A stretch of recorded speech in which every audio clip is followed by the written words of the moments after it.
Baiklah, pada video kali ini kita akan membahas mengapa Pancasila menjadi dasar nilai pengembangan ilmu.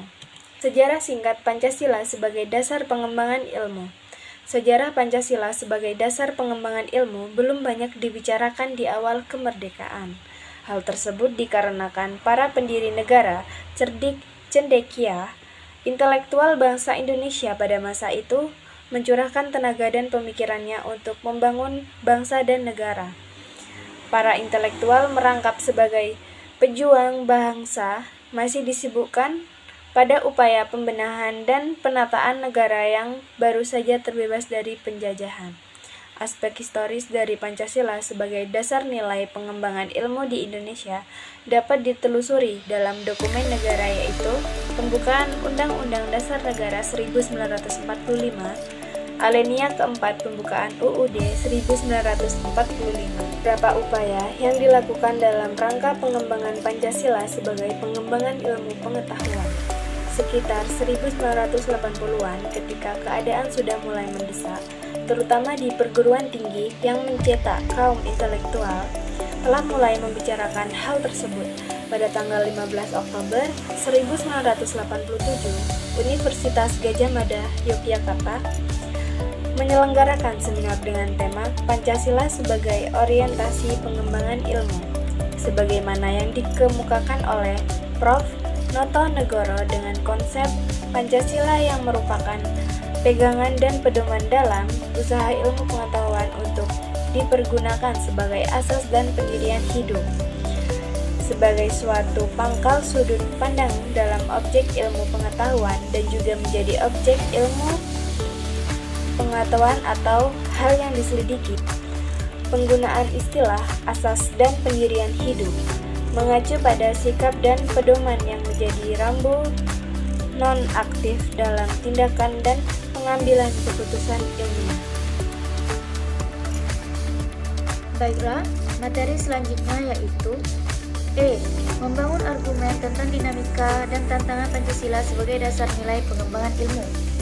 Yang pertama yaitu argumen tentang dinamika Pancasila sebagai dasar pengembangan ilmu. Pancasila sebagai pengembangan ilmu belum dibicarakan secara eksplisit oleh para penyelenggara negara sejak Orde Lama sampai era Reformasi. Para penyelenggara negara pada umumnya hanya menyinggung masalah pentingnya keterkaitan antara pengembangan ilmu dan dimensi kemanusiaan atau humanisme. Kajian tentang Pancasila sebagai dasar nilai pengembangan ilmu baru mendapat perhatian yang lebih khusus dan eksplisit oleh kaum intelektual di beberapa perguruan tinggi, khususnya Universitas Gadjah Mada yang menyelenggarakan seminar nasional tentang Pancasila sebagai pengembangan ilmu pada tahun 1987 dan simposium dan Sarasehat Nasional tentang Pancasila sebagai paradigma ilmu pengetahuan dan pembangunan nasional tahun 2006. Namun pada kurun waktu akhir-akhir ini belum ada lagi suatu upaya untuk mengaktualisasikan nilai-nilai Pancasila dalam kaitan dengan pengembangan iptek di Indonesia. 2. Argumen tentang tantangan Pancasila sebagai dasar pengembangan ilmu. Ada beberapa bentuk tantangan terhadap Pancasila sebagai dasar pengembangan iptek di Indonesia. Kapitalisme yang sebagai menguasai perekonomian dunia, termasuk Indonesia. Akibatnya, ruang bagi penerapan nilai-nilai Pancasila sebagai dasar pengembangan ilmu menjadi terbatas. B. Globalisasi yang menyebabkan lemahnya daya saing bangsa Indonesia dalam pengembangan iptek sehingga Indonesia lebih berkedudukan sebagai konsumen daripada produsen dibandingkan dengan negara-negara lain. C. Konsumerisme yang menyebabkan negara Indonesia menjadi pasar bagi produk teknologi negara lain yang lebih maju ipteknya. Pancasila sebagai pengembangan ilmu baru pada taraf wacana yang belum berada pada tingkat aplikasi kebijakan negara. D. Pragmatisme yang berorientasi pada 3 ciri, yaitu workability, certification, dan result. Menurut Titus dan kawan-kawan pada tahun 1984, mewarnai perilaku kehidupan sebagian besar masyarakat Indonesia. Elf mendeskripsikan esensi dan urgensi Pancasila sebagai dasar nilai pengembangan ilmu untuk masa depan. 1. Esensi Pancasila sebagai dasar nilai pengembangan ilmu. Hakikat Pancasila sebagai dasar nilai pengembangan iptek dikemukakan Profesor Wahyudi Setiawan dalam Simposium dan Paradigma Ilmu Pengetahuan dan Pembangunan Bangsa sebagai berikut. Sila pertama, ketuhanan yang Maha Esa memberikan kesadaran bahwa manusia hidup di dunia ibarat sedang menempuh ujian, dan hasil ujian akan menentukan kehidupannya yang abadi di akhirat nanti. Sila kedua, kemanusiaan yang adil dan beradab, memberikan arahan baik bersifat universal maupun khas terhadap ilmuwan dan ahli teknik di Indonesia. Asas kemanusiaan atau humanisme menghendaki agar perlakuan terhadap manusia harus sesuai dengan kodratnya sebagai manusia, yaitu memiliki keinginan seperti kecukupan materi, bersosialisasi, eksistensinya dihargai, mengeluarkan pendapat, berperan nyata dalam lingkungannya, bekerja sesuai kemampuannya yang tinggi. Sila ketiga, Persatuan Indonesia memberikan landasan esensial bagi kelangsungan negara kesatuan Republik Indonesia. Untuk itu, ilmuwan dan ahli teknik Indonesia perlu menjunjung tinggi asas persatuan Indonesia dalam tugas-tugas profesionalnya, kerjasama yang sinergi. 2. Urgensi Pancasila sebagai dasar nilai pengembangan ilmu. Pentingnya Pancasila sebagai dasar nilai pengembangan ilmu meliputi hal-hal sebagai berikut. A. Pengembangan ilmu dan teknologi di Indonesia dewasa ini tidak berakar pada nilai-nilai budaya bangsa Indonesia sendiri, sehingga ilmu pengetahuan yang dikembangkan di Indonesia sepenuhnya berorientasi pada Barat. B. Perkembangan ilmu pengetahuan di Indonesia lebih berorientasi pada kebutuhan pasar, sehingga prodi-prodi yang laku keras di perguruan tinggi Indonesia adalah prodi-prodi yang terserap oleh pasar atau dunia industri. C. Pengembangan ilmu pengetahuan dan teknologi di Indonesia belum melibatkan masyarakat luas, sehingga hanya menyejahterakan kelompok elit yang mengembangkan ilmu. Rangkuman tentang pengertian dan pentingnya Pancasila sebagai dasar nilai pengembangan ilmu. Pancasila sebagai dasar nilai pengembangan ilmu artinya kelima sila Pancasila merupakan ganggangan dan pedoman dalam pengembangan ilmu pengetahuan dan teknologi. Beberapa terminologi yang dikemukakan para pakar untuk menggambarkan peran Pancasila sebagai rujukan bagi pengembangan ilmu, pengetahuan dan teknologi.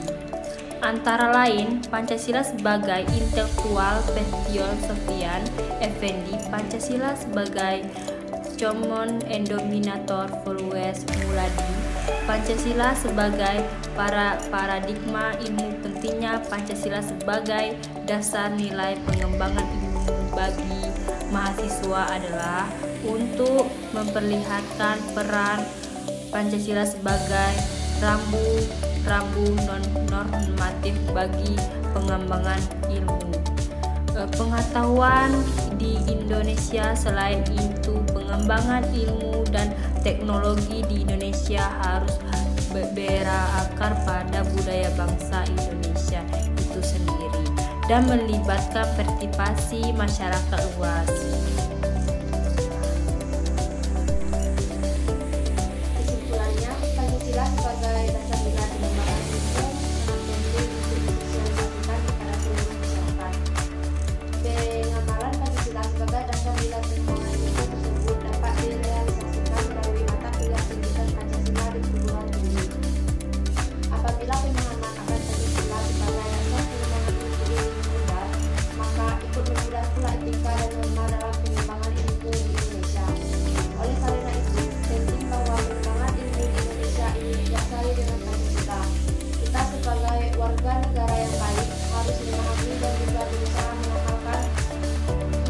nilai-nilai Pancasila dalam kehidupan sehari-hari. Apabila di era globalisasi ini, di mana banyak budaya dan yang masuk secara bebas di Indonesia, kemajuan itu sangat penting bagi suatu negara, tetapi alangkah baiknya lebih selektif dan sesuaikan dengan dasar Pancasila.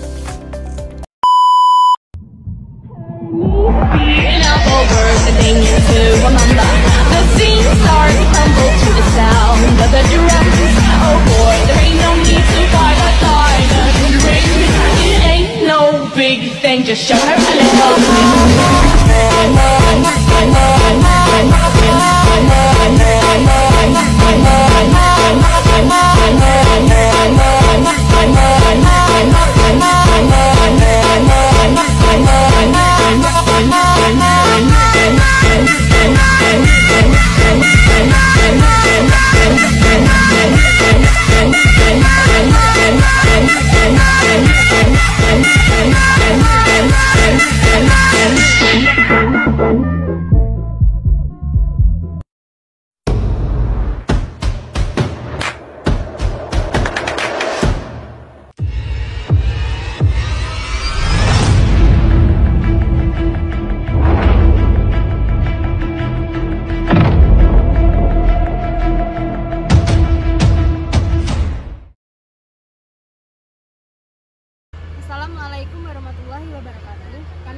kelompok 5 ingin menyampaikan tugas dengan mata kuliah Pendidikan Pancasila dengan dosen pengampu Ibu Dona Saryani MPD.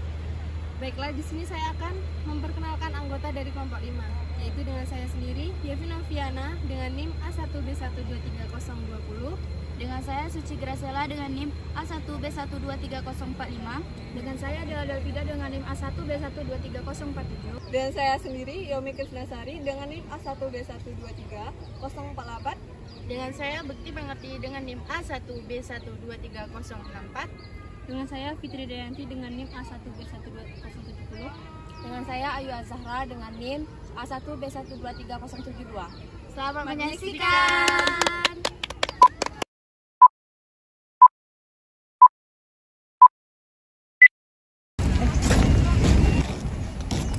Lah, kok Ayu belum nyampe?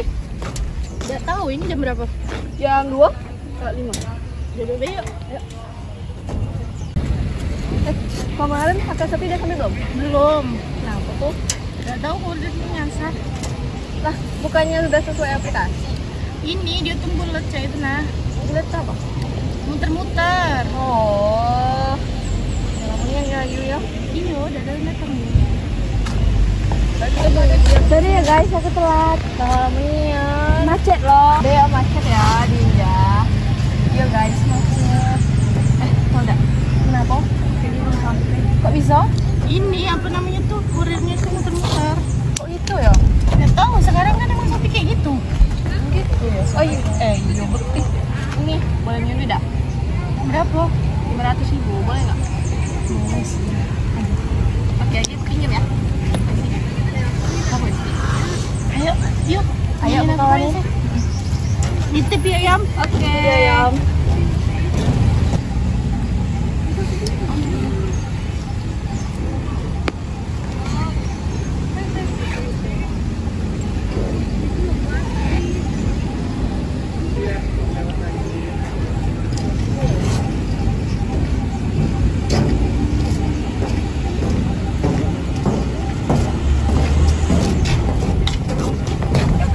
Lama banget sih. Ngantri. Ini mau pulang. Boleh sekarang nggak duitnya? Dompetku kemana ya? Coba cek. Tinggal di WC enggak? Dia ada bawa ke WC. Nggak tahu. Cek dulu di tas. Ada enggak? Nggak ada. Coba cari. Ada di WC enggak? Ayo kita tengok. Ya. Hei, ini ada dompetnya. Loh, Ada di kok tas Ayu. ada di tas kau Ayu? Aku nggak tahu. Kok bisa di tas Ayu? Yuk, dompetnya kan di tas kau. Aku nggak tahu, kan bukannya kau di sini dari tadi ya. Kok udah? Bukan dompet jelas-jelas ada di tas kau. Tidak tahu. Kan kau yang di sini dari tadi dah. Kau jangan kayak gitu lah ya. Itu pencemaran nama baik loh. Lah, jelas-jelas sudah di tas kok pencemaran nama baik. Yuk, kan ada bukti juga kan? Ayo kita nengok bukti baik gimana? Ayo.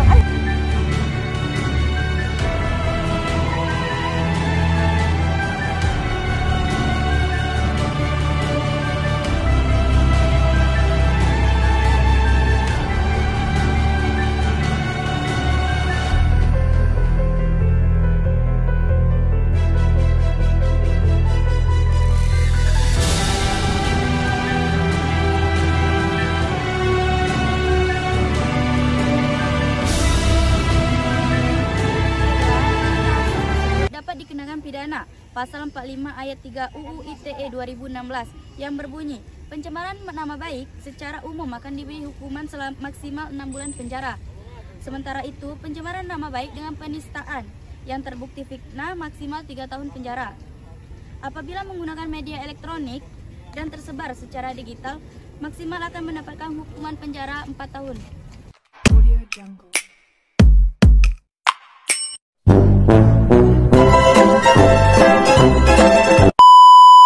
UU ITE salah.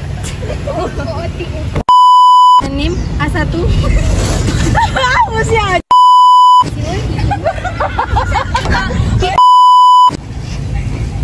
Ngomong apa ya? Dikat dulu kan. Tidak. Kok 2 kali weh? Siapa? Ini tadi tutup tak? Oh iya. Udah boleh.